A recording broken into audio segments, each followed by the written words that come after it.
Hello friends, holistic multimedia design channel में आप सबका स्वागत है। दूसरा लेक्चर इस पे है कि व्हाट इज़ डिज़ाइन।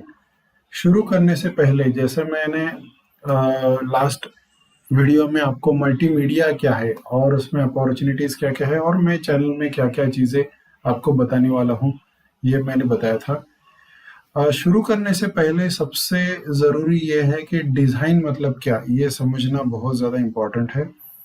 कई बार डिजाइनिंग से रिलेटेड कई सारे मिसकंसेप्शंस होते हैं, पर्टिकुलरली अगर आप टेक्निकल फील्ड से हो। कई बार एक थोड़ा सा ये होता है कि इंजीनियरिंग या कोई भी टेक्निकल फील्ड से कोई बंदा आता है तो उसको लगता है कि डिज़ाइन मतलब थोड़ा सा कुछ कलरिंग वलरिंग करना, कुछ ऐसा स्केचेस निकालना या आर्ट वर्क क्रिएट करना, उसको डिज़ाइनिंग कहते हैं। लेकिन डिज़ाइन और आर्ट में बहुत ज़्यादा डिफरेंस है। ओके। तो ये हम इसके अंदर देखेंगे। मैं थोड़ा सा आपको पूरा एक्सप्लेन करूंगा कि डिज़ाइन होता क्या है, डिज़ाइन किस तरीके से करना चाहिए और किसके लिए करना चाहिए। ओके। जैसे नीचे लिखा है, इज इट फॉर मी? नहीं। आर्ट और डिज़ाइन का एक सिंपल डिफरेंस अगर मैं बताऊं तो art is for you, you can say.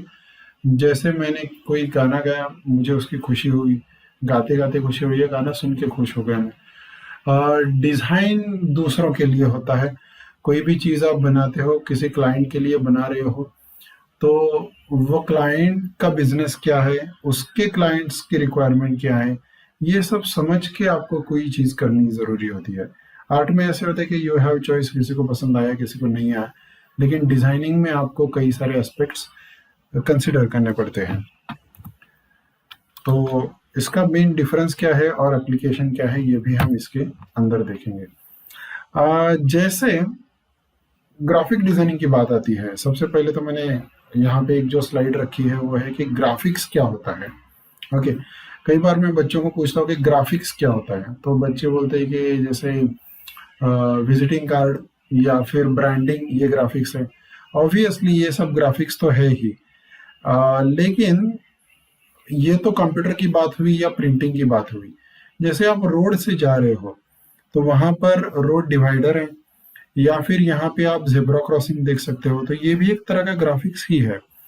जैसे कि आप कोई भी कंट्री में जाओ, जेब्रा क्रॉसिंग से रोड क्रॉस किया जाता है, चाहे आप रशिया में हो, जापान में हो, अफ्रीका में हो, इंडिया में हो, या यूएस में हो, या साउथ ईस्ट एशिया में हो, तो जहां पर आपको रोड डिवाइडर दिखेगा, you will cross the road. तो ये एक साइन लैंग्वेज है जो बेसिकली लैंग्वेज बैरियर को क्रॉस करता है। चाहे सिग्नल की बात करें, रेड लाइट जब लगता है तो सारी गाड़ियां रुक जाती है, ग्रीन लाइट जब लगता है तो गाड़ियां चलना शुरू हो जाती है, चाहे कोई भी कंट्री का आदमी हो। तो यहाँ पर क्या हो गया, यहाँ पर एक तरह के से साइन लैंग्वेज का यूज हो रहा है जो कि लैंग्वेज बैरियर को तोड़ देता है। ओके।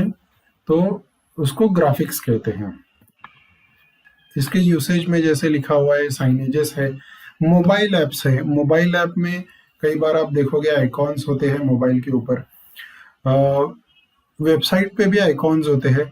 उन आइकॉन्स का एक्चुअली यूज ऐसा होता है कि मान के चलो आपके कीबोर्ड पे कुछ कीज प्रेस हो गए और कीबोर्ड का लैंग्वेज चेंज हो गया, चाहे वो ऐसे अरेबिक लैंग्वेज हो गया या फिर चाइनीज या कोरियन लैंग्वेज में कन्वर्ट हो गया, तो भी just by looking at the icon, सिर्फ आइकॉन्स को देख के आप पूरा नेविगेट कर सकते हो। ऐसे सिस्टम को क्रिएट करना, ये आइकॉन का मेन पर्पज होता है। जैसे लास्ट यहाँ पर मैंने एग्जांपल दिखाया है पैकेजिंग का। कई बार आप देखते हो कि जो पैकेजिंग का मटेरियल होता है उस पे भी कुछ आइकॉन्स होते हैं। कई बार ऐसा होता है कि जो पैकेजिंग या ट्रांसपोर्ट करने वाले लोग होते हैं, हो सकता है वो कभी स्कूल ही ना गए, बिल्कुल पढ़े लिखे ना हो, लेकिन उनको भी समझ में आए इस तरीके से उसके ऊपर कुछ आइकॉन होते हैं। जैसे कि ग्लास का आइकॉन होता है, मतलब इसके अंदर जो भी चीज़ है वो बड़ी नाजुक है या फ्रेजाइल है। दूसरा एक होता है एरोज होते हैं कि भाई बक्से को रखना कैसे है, सीधा कैसे रखना है, तो एरोज को देख के समझ में आ सकता है। जैसे कि फायर दिखाया है तो इसमें कोई ज्वालाग्रही पदार्थ है, इसको फायर के नजदीक नहीं लेके जाना है, ये चीज उसके दिमाग में आ सकती है। तो आइकॉन, जैसे मैंने कहा, लैंग्वेज बैरियर को क्रॉस करता है। तो ये ग्राफिक का यूज है मेनली। अच्छा, ये एक और एग्जांपल ट्रैवलर का टी शर्ट। ये टी शर्ट पहन के आप ऑलमोस्ट दुनिया के कई सारे कंट्रीज में जा सकते हो, और भले वहाँ की लैंग्वेज आपको ना आए, टी शर्ट के आइकॉन्स दिखा के आप लोगों से कम्युनिकेट कर सकते हो। अच्छा, अब ये तो ग्राफिक की बात हुई। अब आते हैं हम डिजाइन पे। डिजाइन पे सबसे मेन इम्पोर्टेंट ये है कि डिजाइन क्या है। हमने स्टार्ट भी उसी से किया था। हमारे अराउंड जितनी भी चीजें हैं वो एक बहुत अच्छा डिजाइन है। जैसे मैंने यहाँ पे एक पेन दिखाया है, पेन भी एक बहुत अच्छा डिजाइन है। मान के चलो ये सेलो का कोई एक ग्रिपर पेन आप यूज कर रहे हो, और ये पेन अगर आप रोज आपका लिखने का काम है काफी ज्यादा, तो 1 महीना चलेगा, 1 महीने में शायद ये खत्म हो जाएगा। तो आपने अगर ऐसा सोचा कि अरे ये तो हर महीने मुझे नया पेन लग रहा है, तो क्यों ना ऐसा एक लंबा पेन बनाए जो 12 महीने चले। तो आइडिया तो अच्छा है, लेकिन उसमें दिक्कत ये आएगी कि लिखना मुश्किल हो जाएगा, वो पेन को कैरी करना मुश्किल हो जाएगा। इस पेन का साइज ऐसा है कि आप उसको जेब में रख सकते हो। फिर इसका थिकनेस भी ऐसा है कि आप उंगलियों के बीच में इसको पकड़ के कंफर्टेबली लिख सकते हो। तो इसके साइज के पीछे कोई लॉजिक है। ओके, उसको डिजाइन कहते हैं। जैसे मैंने और एक इमेज यहाँ पे दिखाया है स्टेप्स का। स्टेप्स भी एक बहुत अच्छा डिजाइन है। काफी साल के बाद, काफी बरसों के बाद, काफी रिसर्च एंड डेवलपमेंट R&D के बाद ये साइज फाइनलाइज हुआ है। अलग अलग ह्यूमन रेस, फिर हर एक का कंफर्ट लेवल, कौन सी सीढ़ियाँ कैसे चढ़नी है। तो अभी आज हम जो स्टैंडर्ड देखते हैं वहाँ पे बहुत कंफर्टेबली हम सीढ़ियों को चढ़ सकते हैं। तो वो भी एक बहुत अच्छा डिजाइन है। तीसरा इमेज जो यहाँ पर मैंने दिखाया है वो है एक कप का, जैसे चाय का कप है। वो भी एक बहुत अच्छा डिजाइन है। हम एक टाइम पे अप्रोक्सीमेट कितना चाय पीते हैं, उस हिसाब से उसको डिजाइन किया गया है। बराबर है, एकदम पूरा बाल्टी जैसा कप नहीं होता है, बाल्टी भर के तो चाय नहीं पीते एकदम से। फिर उसका जो भी हैंडल है उसमें 1 या 2 उंगली जा सकती है, और उसको हम अच्छे से हाथ में होल्ड कर सकते हैं। सिर्फ इतना ही नहीं, सिर्फ शेप की बात नहीं करते हैं या डायमेंशन की बात नहीं करते हैं। अगर आप कप की बात कर रहे हो तो देखो ये सिरेमिक से बना होता है। ओके, ये अगर मैंने ऐसा सोचा कि सिरेमिक तो ब्रेकेबल है, फिर मुझे ऐसा कोई कप चाहिए जो कि सालों चले या फिर हजारों साल चले, तो मुझे सोने की कप बनानी पड़ेगी। तो उसमें लेकिन दिक्कत क्या आएगी, कॉस्टिंग बहुत ज़्यादा बढ़ जाएगा, तो वो अफोर्डेबल नहीं रहेगा। तो उस प्रोडक्ट की फिजिबिलिटी भी कम हो जाएगी। तो ये सिरेमिक का जो बना होता है इसमें कॉस्ट कितना आ गया, जो भी आप रख रहे हो उसके अंदर जैसे ठंडा या गर्म कोई लिक्विड, तो वो वैसे रहना भी चाहिए, हीट लॉस नहीं होनी चाहिए। ये तमाम चीजें आपको सिरेमिक में आसानी से मिल जाती है। तो एक चाय का कप भी एक बहुत अच्छा डिजाइन है खुद में। अब जैसे हमने ग्राफिक क्या है ये देख लिया, और डिजाइन क्या है ये भी कुछ एग्जांपल देखे। अब ग्राफिक डिजाइन क्या होता है इसके ऊपर थोड़ा सा बात करते हैं। जैसे मैंने ग्राफिक का बताया कि साइन एजेस है या फिर आइकॉन्स है जहाँ पे हम कम्युनिकेट करते हैं, और डिजाइन में मैंने बताया कि हम अलग अलग प्रैक्टिकलिटी की चीज़ों को कंसिडर करते हैं। जैसे मुझे इजीली रिप्रोड्यूस करना है या फिर इजीली मुझे डिस्ट्रीब्यूट करना है, तो वो सारी चीज़ें हम डिज़ाइन में लेते हैं। तो अब ग्राफिक डिज़ाइन का मतलब क्या है। यहाँ पर आपको 2 लोगो दिख रहे हैं, मतलब एक ही लोगो है, इंडिया डिज़ाइन मार्क ऐसे लिखा हुआ है। कुछ साल पहले ये इंडियन गवर्नमेंट का इनिशिएटिव था कि जो प्रोडक्ट्स डिज़ाइन वाइज अच्छे हैं उस पर इंडिया डिज़ाइन मार्क आएगा। चाहे वो कोई भी प्रोडक्ट हो सकता है, एक ज्वेलरी का रिंग से लेके कोई कार हो सकती है, या फिर कोई बुक भी हो सकता है, कोई भी किसी भी तरह का प्रोडक्ट हो सकता है।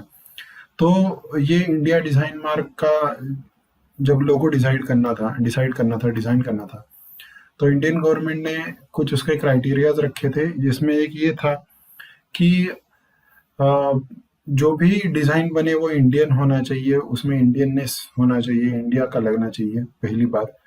दूसरी बात, इजीली रिप्रोड्यूसेबल होना चाहिए। जैसे ज्वेलरी पे है तो वहाँ पे इनग्रेविंग में आता है या एम्बॉसिंग में आएगा, थोड़ा सा लेज़र कटिंग में आ सकता है, जो भी प्रोसेस हो मेटल पे। बहुत छोटे साइज में, मतलब उसमें तो कलर ही नहीं है, और एकदम 1 mm बाय 1 mm से भी छोटा आ सकता है रिंग के ऊपर, तो भी वो इजीली रिकग्नाइजेबल हो। चाहे मुझे उसको स्टिकर प्रिंटिंग में करना है, सिंगल कलर प्रिंट में करना है, 4 कलर प्रिंटिंग में करना है, चाहे मुझे उसको वुड कटिंग के अंदर रिप्रोड्यूस करना है, मेटल कटिंग के अंदर रिप्रोड्यूस करना है, तो सभी चीज़ें, चाहे कार पेंट में डिज़ाइन करना है, एक्रेलिक में करना है, तो ये तमाम चीज़ों को ध्यान में रखते हुए इसको डिज़ाइन करना था। ये लेफ्ट वाला जो है, मेरे एक फ्रेंड है वैभव मोहिते सर, उन्होंने वो डिज़ाइन किया था। तो इसमें आप लेफ्ट वाला देख सकते हो कि रेड कलर बेसिकली इंडिकेट्स बिंदी, तो इंडियननेस दिखाने के लिए रखा हुआ है। थोड़ा सा स्ट्रोक में ही विड्थ है, it gives a feel of 3D और एम्बॉस का फील आता है उसी में से। तो सिंप्लीफाइड शेप है, I am India design mark, I mark कहते हैं इसको, तो आई भी आ गया, एम भी आ गया उसके अंदर। उसके बाद उसको थोड़ा सा मॉडिफाई किया गया और राइट वाला शेप दिखने में ज़्यादा एलिगेंट है फर्स्ट इंप्रेशन में, लेकिन थोड़ा सा मुझे personally, this is my personal opinion, ये है राइट वाले के बारे में कि ये अगर मेरे पास ट्रेडिशनल टूल्स है, मान के चलो मैं हैंड एम्ब्रॉयडरी कर रहा हूँ, तो लेफ्ट वाला शेप मेरे लिए ज़्यादा आसान है रिप्रोड्यूस करना। या फिर मान के चलो मैं वुड कटिंग में कर रहा हूँ और मेरे पास ट्रेडिशनल टूल है जैसे हैक्सॉ है, और वुड कटिंग कर रहा हूँ, तो लेफ्ट राइट वाला शेप मेरे लिए थोड़ा सा ज़्यादा मुश्किल है। लेफ्ट वाला शेप कंपैरेटिवली ईजी है, मैं स्ट्रेट लाइंस पहले कट करूँगा और बाद में सैंड पेपर से थोड़ा पॉलिशिंग करके फिलेट करूँगा कॉर्नर्स को। राइट वाले में बहुत शार्प कॉर्नर्स है, अगर मेटल कटिंग में मैं बनाता हूँ तो थोड़ा सा रिस्की है। राइट वाले में एक, मुझे पर्सनली, मैं मेरा ओपिनियन दे रहा हूँ, मुझे एक प्रॉब्लम ये भी दिखती है कि ये 3 अलग अलग पार्ट में बना है, लेफ्ट वाला 2 पार्ट में बना है। तो ये जो 2 ब्लैक वाले पार्ट है, अगर मान के चलो पूरा एक थर्मोकॉल शीट में मैं इसको कट करता हूँ, तो 2 ब्लैक वाले पार्ट के बीच में जो छोटा सा एक फील्ड पार्ट आता है वो अपने आप ही टूट जाएगा, वो वहाँ पे होल्ड नहीं होगा। तो ऐसी कुछ चीज़ें मुझे लगती है कि किसी फिजिकल मीडिया में इसको रिप्रोड्यूस करने में दिक्कत आएगी। तो यहाँ पर हम एक ग्राफिक की बात कर रहे हैं जो कि अलग अलग प्रोडक्शन प्रोसेसेस को यूज करके हम उसको रिप्रोड्यूस करने वाले हैं, और वहां पे प्रैक्टिकली हमें क्या दिक्कतें आ सकती है। तो ये सारी चीजों को ध्यान में रखते हुए मेरा पर्सनल ओपिनियन ये है कि लेफ्ट वाला जो लोगो है वो ज्यादा इजीली रिप्रोड्यूसेबल लोगो है, चाहे किसी भी मीडिया में हो। तो इसको मैं कहता हूँ ये ग्राफिक डिजाइन है, यानी एक ग्राफिक बनाया है, लेकिन उस ग्राफिक को बनाते वक्त उस ग्राफिक का एप्लीकेशन कहाँ पे आने वाला है, किस तरीके से आने वाला है, उस तमाम चीज़ों के बारे में सोचा गया है। तो इसको मैं ग्राफिक डिज़ाइन बोलता हूँ। कुछ लोगों के सैंपल्स भी मैं आपको दिखाना चाहता था, जैसे ये कुछ one of my favourite logos है, मेरे इंटरप्रिटेशंस में आपको बताता हूँ। हो सकता है जिस डिज़ाइनर ने उसको बनाया उसके सामने कुछ अलग क्राइटेरिया हो, जो मेरा इंटरप्रिटेशन है वो ये है। जैसे महिंद्रा का लोगो अगर आप देखोगे, सबसे पहले तो कलर, रेड कलर यूज किया है। Red colour indicates horse power, red colour indicates power. Mahindra की जितनी भी गाड़ियां हैं, जैसे बोलेरो हो, जाइलो हो, स्कॉर्पियो हो, वो अपनी स्ट्रेंथ या मजबूत इंजन के लिए पहचाने जाते हैं। तो यहाँ पे स्ट्रेंथ है। आप देखोगे तो लॉन्ग डिस्टेंस ट्रैवलिंग व्हीकल्स वो बनाते हैं, एक शहर से दूसरे शहर जाने वाली। तो इनके लोगों में आपको रोड भी दिख रहा है। फिर ये स्टेयरिंग व्हील भी बोल सकते हो, और महिंद्रा का एम भी आ गया। तो ये मेरा इंटरप्रिटेशन है। मैकडोनल्ड्स का वैसे देखा जाए तो उनका सबसे ज़्यादा जो प्रोडक्ट बिकता है वो फिंगर चिप्स, पोटैटो चिप्स और टोमेटो सॉस, और टेक अवे का कैरी बैग भी दिखाया है इसके अंदर, और वही फूड से ही उन्होंने कलर लिया है। ये एक बहुत अच्छी बात है कि जैसे जो नॉन डिजाइनिंग बैकग्राउंड से या नॉन आर्ट बैकग्राउंड से, नॉन डिजाइनिंग तो नहीं बोल सकते, नॉन आर्ट बैकग्राउंड से जो लोग डिजाइनिंग में आते हैं, उनके माइंड में ये कहीं ना कहीं पे होता है कि हमें स्केचिंग अच्छा नहीं आता, हम कोई आर्टिस्ट नहीं है, तो क्या हम अच्छा डिजाइन कर सकते हैं क्या। तो मैं इसमें एक ही चीज बताना चाहूंगा कि आर्ट के बारे में आर्गुमेंट हो सकता है कि कोई बॉर्न आर्टिस्ट होता है, जैसे लता मंगेशकर हर कोई नहीं बनता है, सचिन तेंदुलकर हर कोई नहीं बनता है, लेकिन डिजाइनर हर कोई बन सकता है। डिजाइनर बनने के लिए आपको एक तो सबसे पहला कॉमन सेंस लगता है, और उससे भी पहले डिजाइनर बनने के लिए आपको यूजर बनना जरूरी है। कैसे, मैं बताता हूँ। फॉर एग्जाम्पल, मान के चलो आप ने जॉगिंग के लिए जाना शुरू किया और शुरू में आपके पास कुछ नहीं है, आप एक स्लीपर है वो पहन के जॉगिंग पे जाना शुरू कर दिया आपने। कुछ दिनों बाद जब आप रेगुलर जा रहे हो, उसके बाद आपने डिसाइड किया कि चलो भाई अभी रेगुलर जॉगिंग पे जा रहे हैं तो थोड़ा सा कुछ खरीद लेते हैं। जैसे कि आप गए, पहले कैनवास शूज आपने खरीदा, छोटा सा सिंपल सा, और स्लीपर से तो ऑब्वियसली काफ़ी कंफर्टेबल है, और उससे जॉगिंग करना शुरू किया, हर दिन आप करते गए। उसके बाद वो थोड़े जल्दी ख़राब हो गए। फिर आपने डिसाइड किया कि नहीं, अभी तो हम इतना रेगुलर कर रहे हैं तो थोड़ा अच्छा वाला शूज़ लेते हैं। फिर आप किसी दुकान में गए, रीबॉक के शूज़ लिए आपने। सबसे पहली बार है जब आप उसको पहनोगे तो आपको बहुत ज़्यादा कंफर्टेबल फील होगा, और आप फिर रेगुलर जॉगिंग करना शुरू करोगे। अब ये पूरा प्रोसेस करने के बाद, जैसे पहले आप यूज़र बने, आप स्लीपर यूज़ करते थे तो उसके बाद कैनवास शूज़ यूज़ किया, कैनवास शूज़ के बाद आपने रिबॉक के शूज़ यूज़ करना शुरू किया।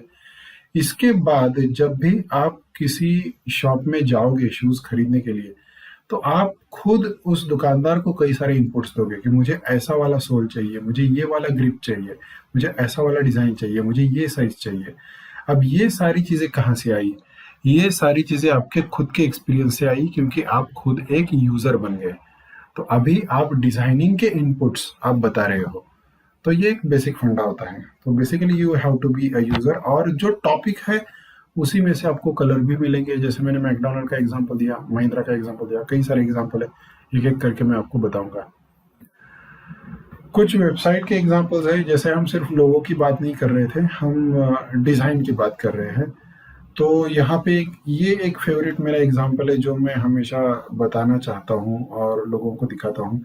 दो साइट्स है, दो साइट का मैं हमेशा कंपैरिजन दिखाता हूँ मेरे स्टूडेंट्स को। लेफ्ट में जो है वो है सुलेखा, और राइट में जो है वो पेटीएम है। वैसे मैंने लेफ्ट के अंदर भी उसी की कुछ चीज़ें रखी हुई है। मैं थोड़ा सा आपको वेब में जाके भी कुछ वेबसाइट दिखाऊंगा, जैसे कि सुलेखा है ये। सुलेखा बेसिकली एक सर्विस बेस्ड कंपनी है। अगर आप देखोगे इनकी साइट पे, तो यहाँ पे नीचे थोड़ा सा एक स्लाइड, ये मेरे मशीन पे आपको स्क्रॉल करना पड़ेगा, तो ये प्रॉपर्टी एंड रेंटल या home and office services. Home and office पे अगर मैं क्लिक करूँ तो मुझे कई सारी सर्विसेज यहाँ पर दिखाई देती है। ये होम एंड ऑफिस पे मैं क्लिक करता हूँ। Okay, for some reason it is actually not scrolling anywhere, थोड़ा सा। उसके बाद होम इम्प्रूवमेंट है, यस अभी वो स्क्रॉल हो रहा है। सो होम एंड ऑफिसेस में जाने के बाद आप देख सकते हो कि यहाँ पे कई सारी सर्विसेज होम एंड ऑफिसेस के अंदर दिखाई देगी मुझे। होम इम्प्रूवमेंट के अंदर जाता हूँ तो उसके अंदर जैसे कि मुझे फायर लाइटिंग इक्विपमेंट का कोई चाहिए, टीवी रिपेयर वाला कोई चाहिए, मेड सर्विसेज मुझे चाहिए, बहुत सारी सर्विसेज आ गई। प्रॉपर्टी रेंटल के अंदर जाता हूँ, उसके अंदर बहुत सारी सर्विस आ गई, फ्लैट्स है, न्यू प्रोजेक्ट्स है, ऑफिस स्पेसेस है। एजुकेशन ट्रेनिंग के अंदर अगर मैं गया, कैट कोचिंग है, पीटी कोचिंग है, 10th स्टैंडर्ड ट्यूशंस भी है, कई सारे सर्विसेज मुझे मिलेंगे। तो हर एक सर्विस के अंदर, प्रोफेशनल सर्विसेज हो, travel, transport, health, wellness, events, हर सर्विस के अंदर कई सारी सर्विसेज। तो ऑन एंड ऑल मेरे ख्याल से कुछ 200 के करीब इनके, 100 के करीब इनके कुछ सर्विसेज है, 100 से ज़्यादा ही है। लेकिन जब हम वेबसाइट को विजिट करते हैं, जब हम इसकी वेबसाइट ओपन करते हैं, तो सबसे पहले जो हमें चीज़ दिखती है वो ये है सर्च बार।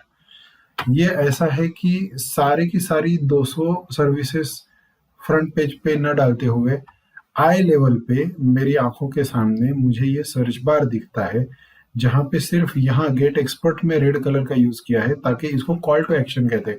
मेरा पहला ध्यान यहीं पर जाता है। इस यहाँ पर क्या है सर्च बार में कि भाई आप कहाँ से हो और आपको क्या चाहिए, आप यहाँ पे टाइप करो, हम आपको वहाँ पे लेके जाएंगे।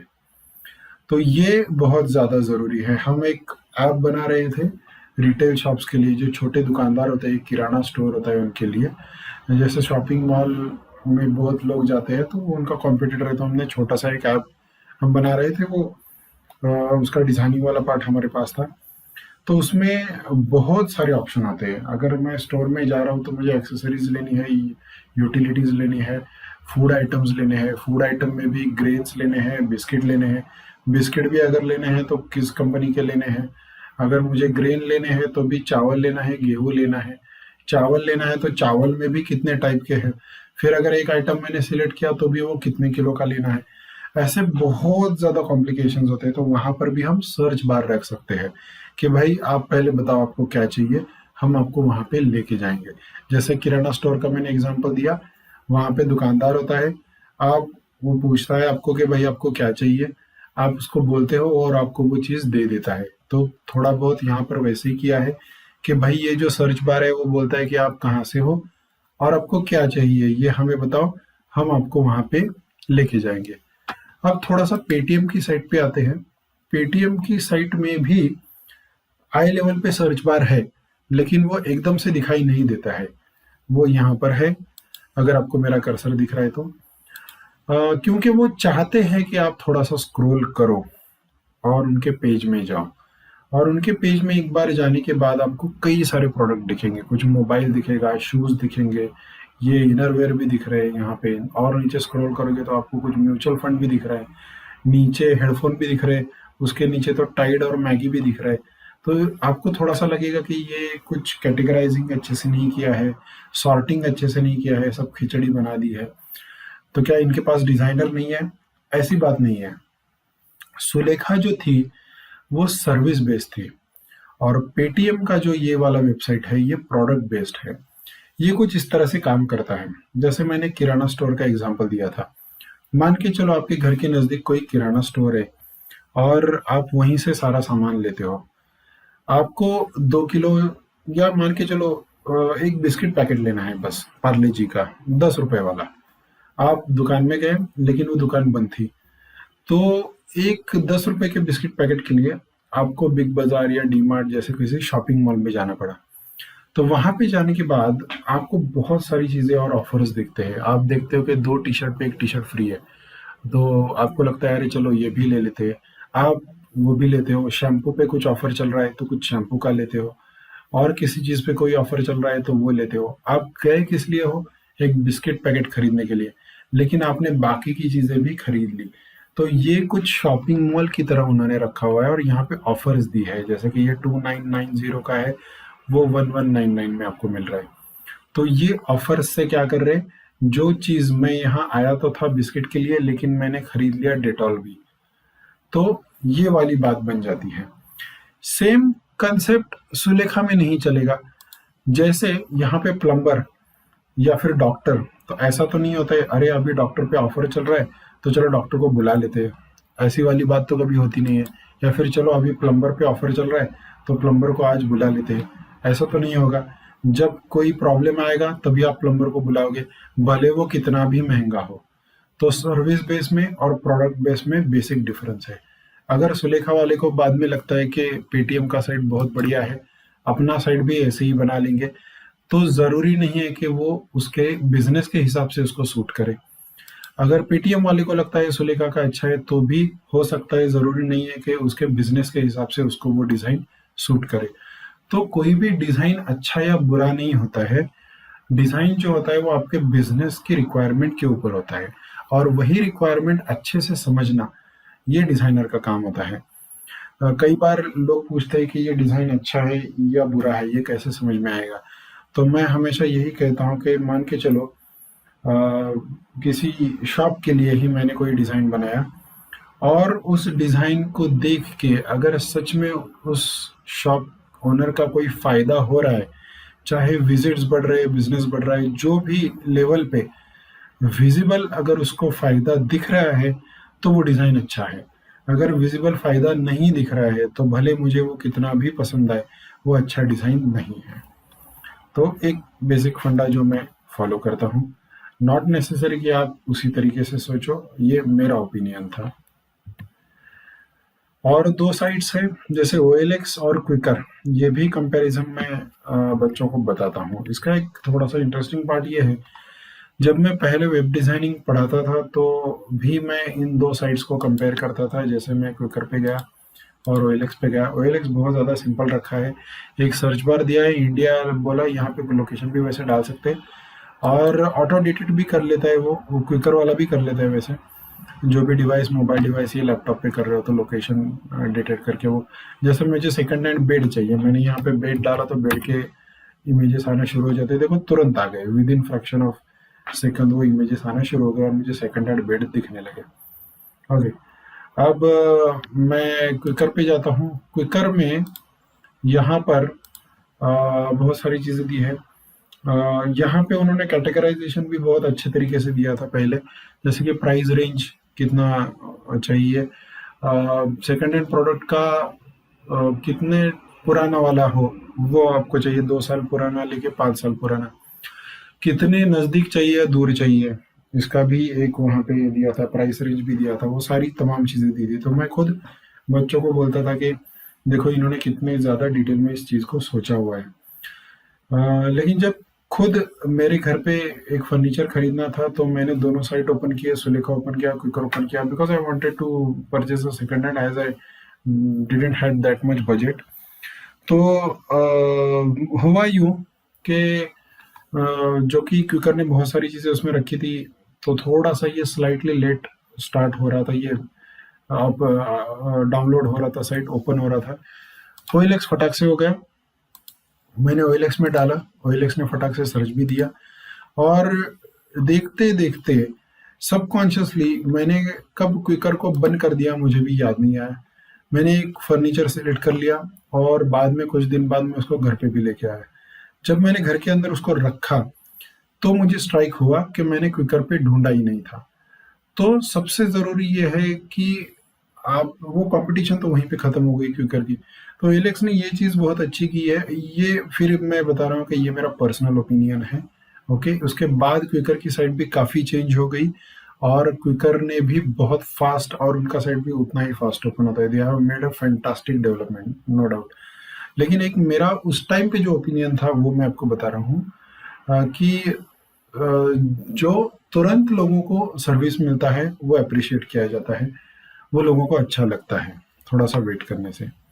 ओके, तो ये भी एक एग्जांपल मैं बच्चों के साथ यूजुअली शेयर करता हूँ। एक माइक्रोसॉफ्ट का एग्जांपल भी है। माइक्रोसॉफ्ट का लेआउट देखोगे तो बहुत क्लीन है। फॉन्ट जो यूज़ किया है वो भी सॉ सेरिफ फॉन्ट यूज़ किए हैं, सोबर फॉन्ट्स है एकदम। और यहाँ पर आप देखोगे बेयरफुट बुक नाम का एक वेबसाइट है, चिल्ड्रन इलस्ट्रेटेड बुक्स का कंपनी है, तो उनका वेबसाइट देखोगे तो बहुत वाइब्रेंट कलर्स उन्होंने यूज़ किए हैं।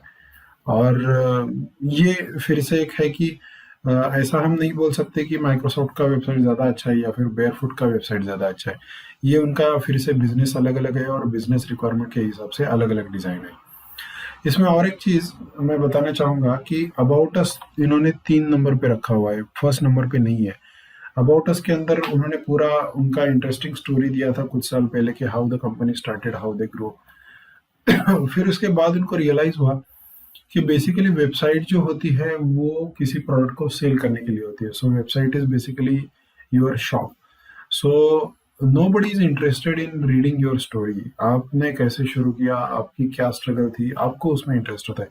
लोगों को वेबसाइट आपने बनाई प्रोडक्ट को सेल करने के लिए, सबसे पहला ऑप्शन है शॉप।